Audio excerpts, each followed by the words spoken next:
नमस्कार मित्रों, आप सभी का हार्दिक स्वागत अभिनंदन करते हुए आर के संस्कृत स्टडी में हम वाचन कर रहे हैं मेघ। और मेघदूत खंड काव्य के उत्तर मेघ में हम लोगों ने अब तक 14 श्लोकों का वाचन कर लिया है।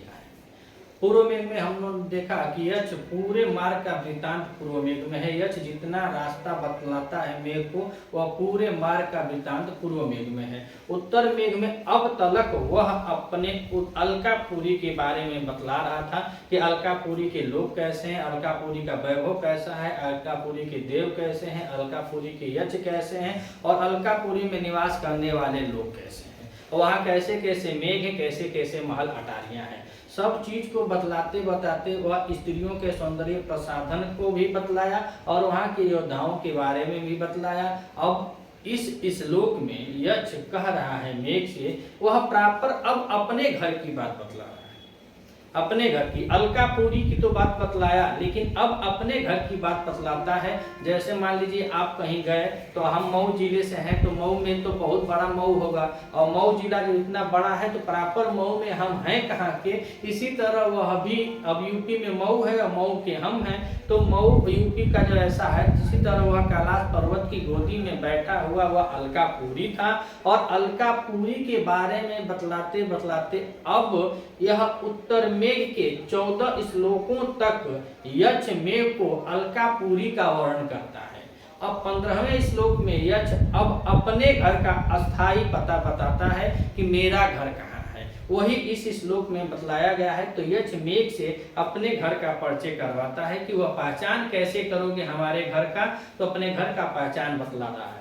तो आइए हम वाचन करते हैं मंदाक्रांता छंद में महाकवि कालिदास द्वारा विरचित मेघदूत खंड काव्य के उत्तर मेघ के 15वें श्लोक का। और इस श्लोक में यक्ष अपने मकान का अस्थाई परिचय बता रहा है यक्ष से।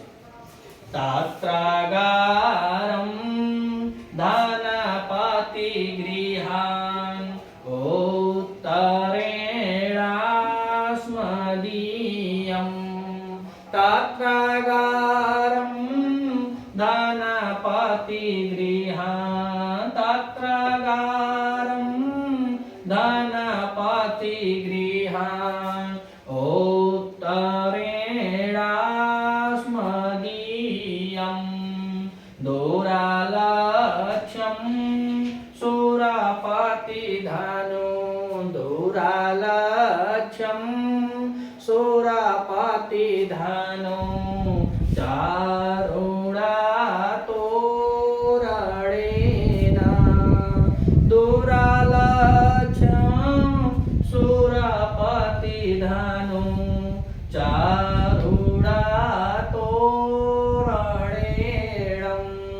तो कह रहा है यक्ष मेघ से कि हे मित्र, तत्र मने वहाँ जहाँ अलकापुरी में, तो कह रहा है वहाँ अलकापुरी में मेरा घर, कह रहा अगारम मतलब मेरा घर, अस्मदीय माने हमारे घर, बता अपने घर के बारे में बता रहा है कि उस अलकापुरी में मेरा घर कहाँ है। तो कह रहा है कि धनपति गृह उत्तरेणाम, बहुत अस्थाई पता बतलाया है। और कहीं भी आप अपने घर का पहचान या गांव का पहचान बताएंगे तो उच्च कोटि का कोई अगर विद्यालय है, चाहे कोई मंदिर है, कोई शिवालय है इत्यादि, जो जन परिचित होता हो, जो सब लोग जानते हो, तो उससे ही वहाँ का राजा है यक्ष, यक्षों का राजा है कुबेर, और कुबेर की नगरी है अलकापुरी। तो अब वह पता बता रहा है। तो कह रहा है कि धनपति गृहान, धनपति गृहान बहुवचनांत, द्वितीय का बहुवचनांत हो जाएगा धनपत गृहान में। तो वह बहुत बड़ा घर है। अब यहाँ पे छोटे लोग हैं तो उनका भी बहुत 2-4 घर होता है, और वहाँ के वह राजा हैं तो उनकी हवेली बहुत बड़ी है, बहुत बड़ा राजमहल होगा। जब वो कुबेरे हैं तो उनका घर कितना बड़ा होगा।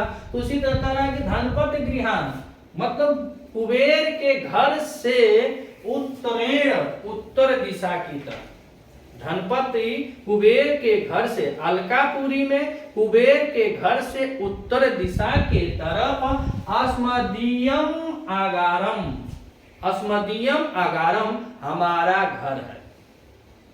धनपत के घर से उत्तर दिशा की तरफ हमारा घर है। और कह रहा है कि जब गुरु जाओगे वहां पे अलकापुरी में तो कैलाश पर्वत के रास्ते से ही जाएगा, और कैलाश पर्वत में ही बसा है अलकापुरी। और अलकापुरी में जब वो जाएगा तो अब तक वह अलकापुरी का वर्णन किया, लेकिन अब अपने घर का स्थायी पता बताते हुए कह रहा है कि हे गुरु, जब तुम धनपत के घर से अर्थात कुबेर के राजमहल से उत्तर दिशा में जाओगे तो मेरा घर मिलेगा। कहाँ? अलकापुरी में। और नीचे कह रहे हैं कि धूरालक्ष्यम सुरपति धानु चारुणा तोरणेन चारुणा तोरणेन। तो तोरणेन मतलब तोरणेन तुम का चौखट है। तोरण में चौखट होता है, बाह्य दरवाजा जो होता है चौखट होता है। उसके बारे में बता रहे हैं क्या कि सूरपति धनु, भगवान सूरपति कहा जाता है इंद्र को। तो इंद्र के धनुष के समान चारुणा माने सुंदर, भगवान इंद्र के धनुष के समान सुंदर का है तोरण है। उनका बाह्य दरवाजा जो है, बाहरी द्वार जो है, और उसमें उनका जो चौखट लगा है वह कैसा है? तो भगवान इंद्र के धनुष के समान सुंदर अर्थात गोल। भगवान इंद्र की धनुष कैसी है? गोल होती है, 7 रंगों की होती है, सजी सजाई होती है। वैसे ही यक्ष कह रहा है मेघ से कि हे मित्र, सूरपति के धनुष के समान सुंदर तोरण हमारा बाह्य दरवाजा। कह रहे हैं क्या कि दूरा लक्ष्यम, दूर से ही लक्षित होगा, यानी पहचानने में तुमको दिक्कत नहीं होगी गुरु। जब तुम जाओगे धनपत के घर से या धनपत के महल से उत्तर दिशा की तरफ जाओगे तो दूर से ही पता चल जाएगा। दूरान लक्षण, दूर से ही तुम लक्षित कर लोगे क्या मेरा घर। और कैसे कि सूरपत अर्थात भगवान इंद्र के धनुष के समान या इंद्र धनुष के समान मेरा बाह्य द्वार है, अर्थात जो तोरण है, जो चौखट बाजू लगा हुआ है, वह बाहरी तोरण इंद्र के धनुष के समान है। तस्योपान्ते कृताकतानया तस्योपान्ते कृताकतानया कान्तया वर्धितो मे तस्योपान्त कृताकतानया तस्योपान्त कृताकतानया कान्तया वर्धितो मे हस्तप्राप्य तवकनमितो हस्तप्राप्य तवकनमितो बालमन्दार वृक्ष बालमंदार वृक्ष। तो कह रहा तस्योपान्त उसके समीप, जब तुम वहां जाओगे चौखट के समीप, उनका जो चौखट है इंद्रधनुष के चौखट, इंद्रधनुष के समान जो उनका चौखट है यक्ष का। तो कह रहा तस्योपान्त उसके समीप में मेरी कांत्या माने प्रियतमा वादितो पाली गई है। कैसे? कृतक तनय।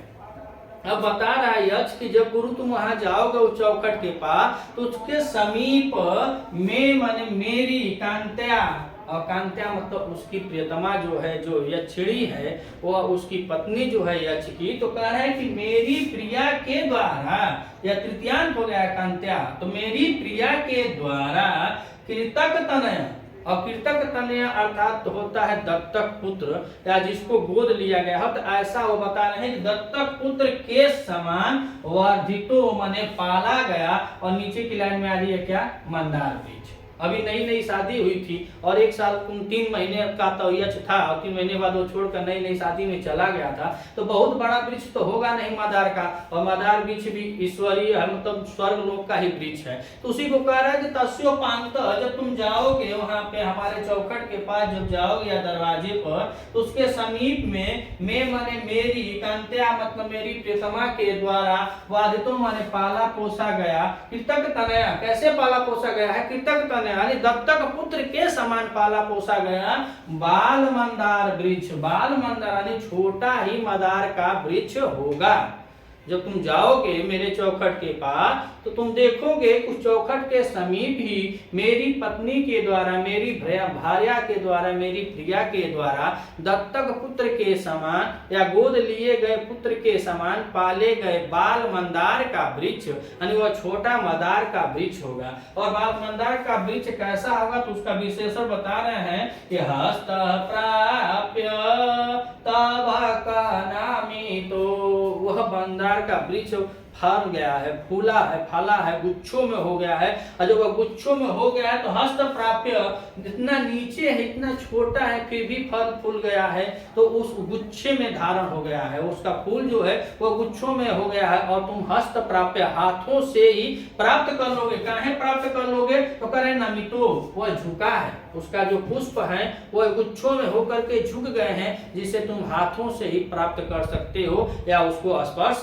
कर सकते हो। तो आइए एक बार फिर देखते हैं क्या यश अपने घर के बारे में बतला रहा है कि तात्रागारम धनपति गृहा उत्तरेणास्मदीयं दूरालक्ष्यं सुरपति धनुष चारुणा तोरणेन।